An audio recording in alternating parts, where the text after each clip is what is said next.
Boris Johnson's party leader in Scotland has said the Prime Minister ought to agree to an interview with the BBC's Andrew Neil.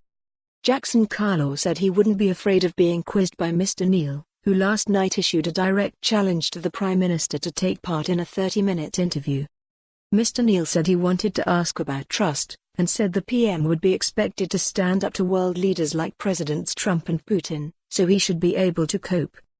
Mr. Johnson has been criticised for failing to take up the offer after Jeremy Corbyn, Nicola Sturgeon, Swinson and Nigel Farage all submitted to a tough, forensic grilling. After a speech to party activists in Edinburgh, Mr. Carlaw was asked if he was troubled by Mr. Johnson running away from an interview with the veteran journalist. He said, "I think if I were him I would do the interview. But he's been interviewed by Andrew Marr, he's been interviewed by Robert Peston, and he's appearing in another television debate tonight where members of the public will have the opportunity to question him directly. They don't need to go through Andrew Neil to do it. They can look him in the eye and ask him the question themselves. My view would be if I were him I would do it. But that's for the Prime Minister. I don't know what his diary is."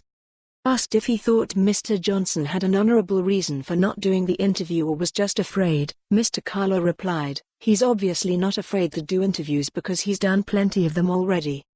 I certainly wouldn't be afraid of being interviewed by Andrew Neil. I can't imagine the Prime Minister is either."